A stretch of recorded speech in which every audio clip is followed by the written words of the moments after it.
really excited today with the sponsorship of the Canadian Digestive Health Foundation to talk to you about the microbiome. The microbiome is not new, and we've all lived with it our entire lives. What is new is that we're becoming to recognize how important it is in who we are, how we function, how we live, and our health and disease in ways that I think we never understood before. And so my job is really to do Microbiota 101, microbes in the human GI tract. And I'm going to touch on things that others will go into more detail. So you may see some things now from me, and then you may see them again, but that's adult learning. We need to give us older people several chances to catch on. And so we'll start. I do research, and these are my disclosures. I work with a number of different companies. Learning objectives are important. This is what I want you to take out of this. So as you ponder, I want you to understand what the development of the human microbiome, how we get it, how we live with it. Understand how the human microbiome, that is our bacteria in our gut, change in human disease. Understand the role of probiotics, so how can we use probiotics to treat some of these human diseases by changing our microbiome. And then maybe a little bit about the future. Number 4, how we can use these microbes in our gut for biomarkers and help us into the future. So I've drafted up this slide as a combination from many different things, but if you remembered one thing, it's this cartoon. And you see the gut microbiome is in the center. And the gut microbiome has the word balance. You need that balance of that microbiome. You need it to maintain health. And you can see up in the corner there's obesity. I'm going to tell you, and others will tell you, that the human microbiome actually may control some of our weight. The human microbiome, the bacteria in your gut, play some role in cancer, particularly in colon cancer. Intestinal diseases, ulcerative colitis, Crohn's disease, we know the microbiome plays an important role in the initiation and the perpetuation of those diseases. The immune function. Dr. Madsen's shortly after I is going to talk to you about how we communicate. And every day we're communicating with the bugs in our gut. Every moment, every minute, every second. Our body, our immune system knows what's in there, and the bugs are telling our immune system to do various things. And this picture of host physiology is, I want to tell you that that microbiome that you have in your gut really is maintaining your daily health. And when things go wrong, you turn from a healthy organ into chronic disease or into some disease.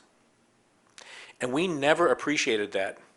For many years, the bacteria in our feces, the bacteria in our gut, we really completely ignored them, not recognizing their importance to talk back to our bodies about health and disease, thinking that they were purely for some digestion and some waste products. So let's begin at the very beginning. The human intestinal bacteria are like your fingerprint, constant through life. I want to tell you that for the most part, you're born with a sterile gut, and you become populated. The bacteria in your gut really represent and grow over the next few days, few months, and years. So by the time you're age 2 or 3, and you populate your gut with bacteria from those around you. So if we took your bacteria and we sequenced it against your grandmothers and your grandfathers and all the friends that kissed you and slobbered on you when you were little, you're going to have some of their bacteria. You actually colonize with that. So you colonize with the people that are around you, that you interact with your environment. And by age 3, that's pretty stable. And it remains stable throughout your entire life. It doesn't change a heck of a lot. So like your fingerprint. We are learning that while there's this instability early on when you're just growing up, there's also instability and a loss of diversity, and we'll talk about that word diversity, but there's at the ends of life. So the 2 parts of life. And isn't it interesting that at the beginning of life and the end of life is when you tend to get sick the most? Hypothesis. Maybe our gut microbiome plays some role when it's unstable that you're prone to illness. So, going a little more deeper, the gut microbiome is like your fingerprint. It's constant from birth. It stays relatively stable. Everything goes well. At the end of life, it becomes a little unstable, and then poof, you're gone. But it's a little more detailed than that, and I've tried to draw it here. And again, we're just learning about this. So there's a big red area. I call that the phylogenetic core.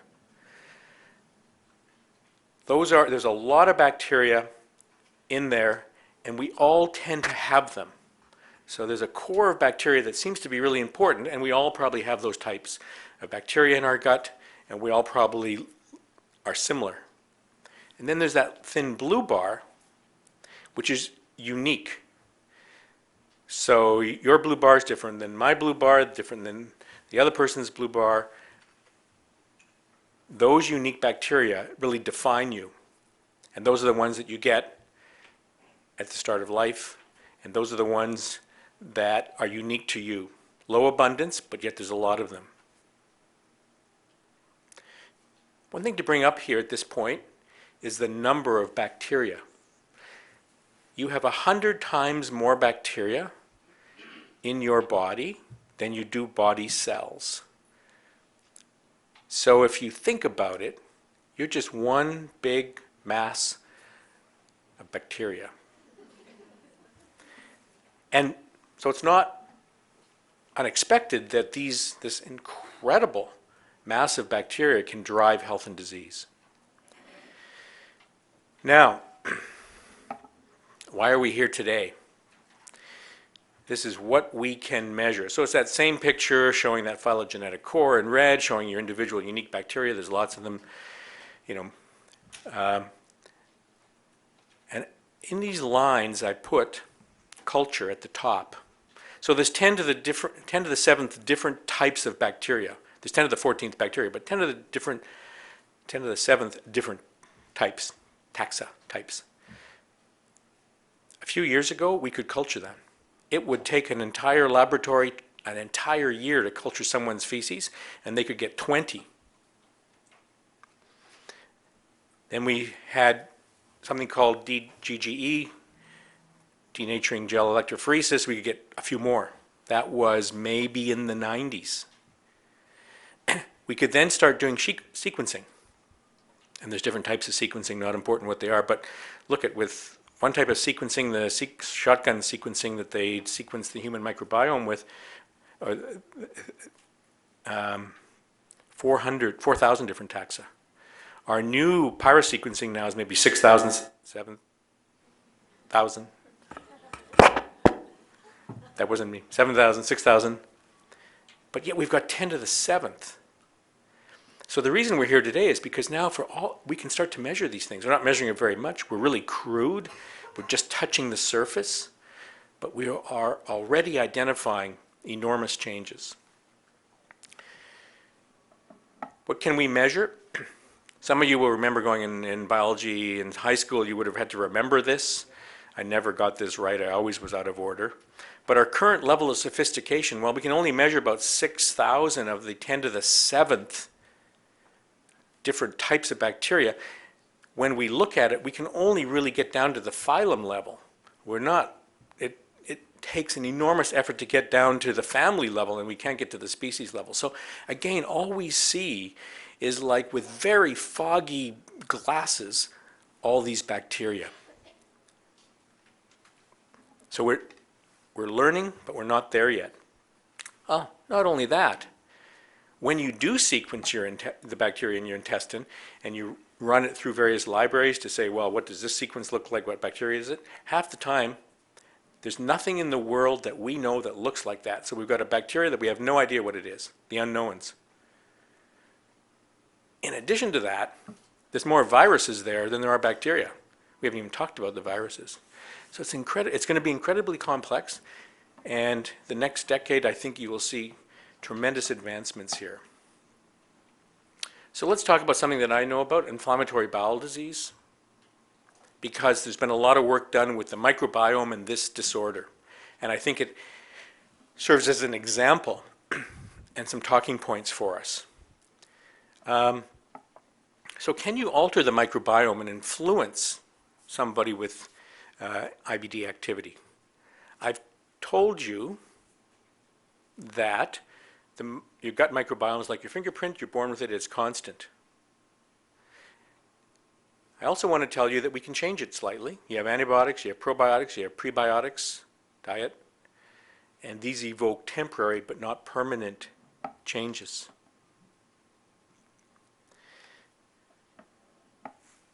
Let's look at this and talk a little bit about probiotic therapy, because I want to take you into this world of that we can actually in some way alter our microbiome. So this is a population, two populations, and I've plotted from birth at 3 days to weaning to the elderly. And you can see in red at the bottom, the control population has bacteria that grow, remain relatively stable here through that early childhood, reach some sort of steady state for life, and become a little unstable at the end again. That's normal. We expect that. But look at somebody who has a disease, inflammatory bowel disease. Here they are. They start developing many more of these, we'll call these injurious or, quote, bad bacteria. I don't like that word, but it serves the purpose. Bad bacteria. Look at someone with inflammatory bowel disease like ulcerative colitis or Crohn's has way more of these bad bacteria. Why is that? Why would that happen? And then look at the flip side. In green now is good bacteria. The control population has a lot of these good bacteria, and I've listed a couple of them up here. The inflammatory bowel disease population has very few of these good bacteria. So we're going to go back. These are bad bacteria. Patients with inflammatory bowel disease have a lot of these bad bacteria.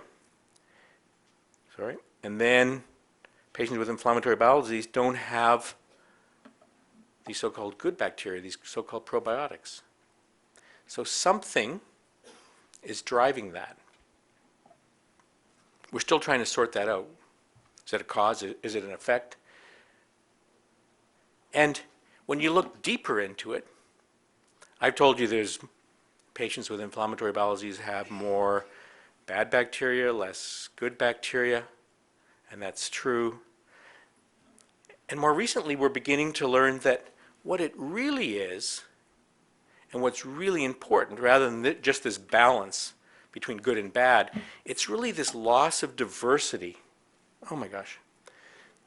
This loss of diversity.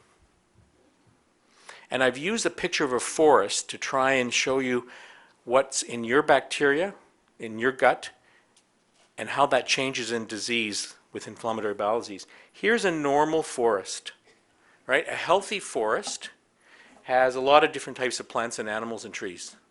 And in this picture here, this forest has evergreens, it has some oak trees, it has some poplar trees, it's got some spruce, it's got all kind of different things. It's going to be a healthy, vibrant forest. When one tree dies, there's other trees to take its place. Different types, different brands. Some trees live for 10 years, some trees live for 100 years. It's going to be an ongoing forest. In inflammatory bowel disease, you've lost that diversity.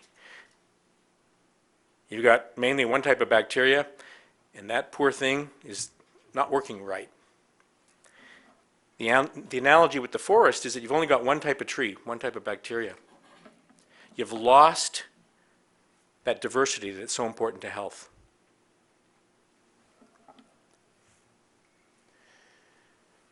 So let's just recap for a minute. We've talked about the fact that you're born with your bacteria that you get from your family. It stays like a fingerprint. It's relatively constant until the end of life. We've talked about the fact that in some diseases, like inflammatory bowel disease, there's a change in those bacteria. Inflammatory bowel disease, loss of diversity, too many bad bacteria, not enough good bacteria. So now we have learned that we have probiotics. And we sell them, we think of them as good bacteria. You eat your yogurt, you take probiotic capsules, there's probiotic pills. But you have to pause and say, well, really, how do those things work? You're all in the health profession here, almost all of you, and you recognize that for things to have benefit, there must be some mechanism of action.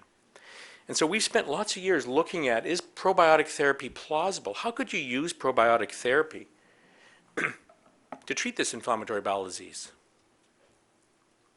And so Dr. Madsen and her team have done a lot of this work, and others. So this is I drew you a little cartoon. This is the lumen of your gut. Here's a bad bacteria in IBD. Here's your intestinal cells. This represents your mucosal immune system.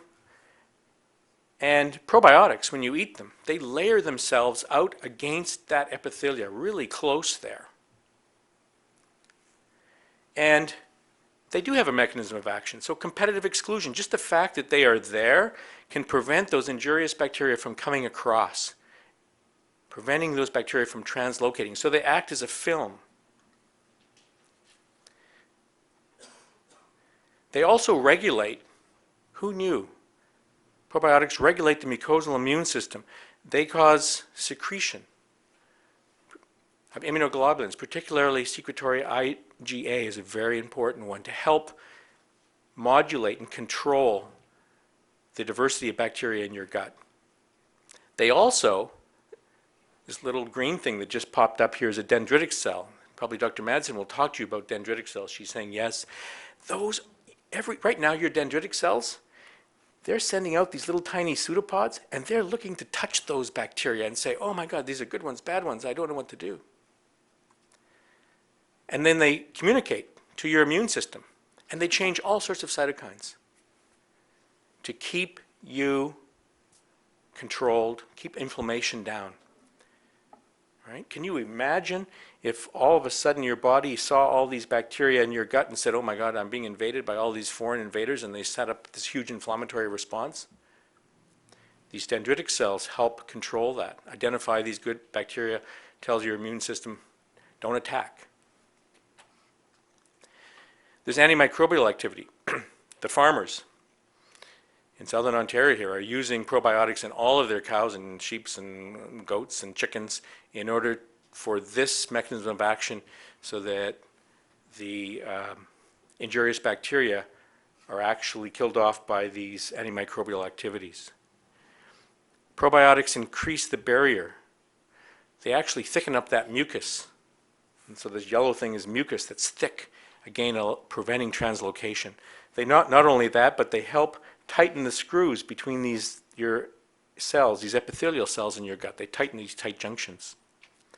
And then they have a host of other mechanisms. We won't go through them, but all of these mechanisms for probiotics are there to change the mucosal immune system. And Dr. Madsen will talk to you a bit more about that. So I've listed 9 scientifically proven mechanisms of action for probiotics that could be beneficial to someone with inflammatory bowel disease. But the caveat at the bottom is really important for you to remember. Not all probiotics are equal. And only now are we beginning to appreciate that. Health Canada is beginning to appreciate that. They're beginning to regulate probiotics. Scientists appreciate that. You appreciate that. Going to a health food store or going to the internet and downloading a probiotic doesn't mean that it's going to work when you are trying to use it to treat disease. So it is plausible. Is there clinical evidence? Sure. We've done randomized controlled trials in inflammatory bowel disease. Probiotics work for all sort of colitis induction remission, for maintenance of remission. They work for pouchitis. So imagine we've gone from using probiotics as just a food product to give us nutrition to actually thinking about them to treat diseases. Because we know that the gut microbiome is changed in this disease, and so by trying to fix that with probiotics, we're seeing therapeutic benefit. I just want to go back in red again. Cautionary note. Before you go back to your offices and say, well, I can use probiotic to treat all these diseases, we need to be sure that you're looking at the trials, that you're looking at the evidence. Many of these trials in inflammatory bowel disease, underpowered, study design's not really good. Again, not all probiotics are equal. For many years, there was no regulation on probiotics. You could put anything you wanted into a capsule and sell it. That's changing. I think John Wallace is Steve Collins, John Marshall. I called you John Wallace last time too, didn't I? You're going to hear about irritable bowel syndrome. You're going to hear about how bacteria actually in your gut are talking to your brain. And so we're using probiotics and considering using probiotics to treat irritable bowel syndrome. All right, let's go a little further. So we've talked about some disease. We've talked about how you can modulate some of that disease with probiotics. Are all of these bacteria enemies? How can we utilize these these bacteria for biomarkers? And what other diseases do they cause? Bacteria make you fat. You'll hear more about obesity. Maybe the obesity epidemic has nothing to do with food. Imagine that it's because you're colonized with a different bacteria. Maybe. Here's a study whereby they took controls. This is insulin sensitivity. So these are people. Then they took people who had fecal transplants. And you can see that your ability to manage insulin in those obese people changed by just changing the bacteria. Let me go back. Start that over again. This is insulin sensitivity. This is the control population. Here you have obese people, and you change their gut microbiome, and the insulin sensitivity changes. You're able to modify, just by changing bacteria in the gut, how these obese people are responding to insulin. Feeding the bacteria for a healthy old you. We're all getting a little older. This was a study coming out of Ireland. Took old people, fed them different types of diets. I want you to only look at the red bars. The people that were being fed a poor diet changed their microbiome, and all of these red bars represent inflammation. These people were essentially, their intestines were more inflamed. They were and they were less functional. They were less mobile when they were fed the poor diet. They were, and when their microbiome was changed, they had less grip strength, and were moving around a lot less. There was also some diminished cognitive activity. So by changing their diet, calories all equal, everything's equal, except the microbiome is being changed.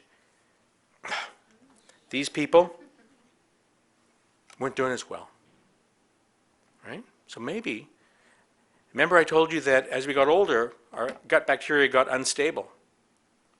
Maybe we could increase our well-being at the end of life by having a better microbiome. Healthy heart. Here's an interesting study. Again, different diet, changing the gut flora, changing whether these people had atherosclerotic plaques or not. Right? Gut flora leading to heart disease. Nothing to do with calories, nothing to do with fats, just changing gut flora. Okay, so how can we take the microbiome in our gut and use it to our advantage? You might have seen this or heard it on the news, right? Dogs sniffing, sniffing people and identifying who has cancer and who doesn't. Do you know what that is? The dogs are sniffing the different metabolites. Different bacteria make metabolites. And the dogs can smell it. So they can pick up, maybe you're sweet smelling, sour smelling, who knows, but they can pick up a metabolite and identify that that metabolite, and we identify that's coming from cancer. And it looks like this. It's a science called metabolomics. You got a lot of genes. Bacteria have genes, they make enzymes, and then there's these metabolites. And when your body doesn't need those metabolites, they get excreted in your urine. And lo and behold, we can measure those metabolites in your urine. And we can put them on different graphs. So each one of these spikes is a different metabolite coming out of your urine from your bacteria. And then we can sort those metabolites. And when we sort those metabolites, we can tell you who has inflammatory bowel disease and who's healthy. So we have used that change in the microbiome that I showed you happens in patients with inflammatory bowel disease to now have a new diagnostic test. Because you have different bacteria in your gut, those bacteria are making different metabolites, you're peeing out those different metabolites, and we can measure them. So we've leveraged our understanding about the change in your microbiome to develop diagnostic tests. And you can do this for cancer, and colon cancer and colonic polyps. And this was to show you that here's some of the metabolites. This is Crohn's disease, ulcerative colitis, and you can see that most of the metabolites that come out in your urine aren't from you. If you look, these, the ones in red are all coming from your bacteria inside you. They are not made by your body cells. So most of the stuff you pee out is actually a consequence of the bacteria living in your gut. So I'm going to stop, and I'm just going to go through and tell you a little bit, summing up our objectives. So the human intestinal bacteria are like your fingerprint. It's constant from life. Important to know. We have antibiotics, probiotics, prebiotics, and we can change your gut microbiome, but only temporarily. When we stop those agents, you go right back to your normal fingerprint. We also know that in disease, and you'll hear more about that, your microbiome is changed. And maybe if we can reconstitute your microbiome, you'll get better. In red, I put next year. So there's all sorts of fancy words there, and we are metagenomics, functional metagenomics, metabolomics. We are using science to actually learn more about those bacteria. I showed you an example of how we can use the bacteria in your gut to make diagnostic biomarkers. But also we can take out some of those bacteria out of your gut, identify extremely good ones, and use them as designer probiotics and then put them back into people. And that's what we'll be able to talk to you about next year. So thank you for your attention.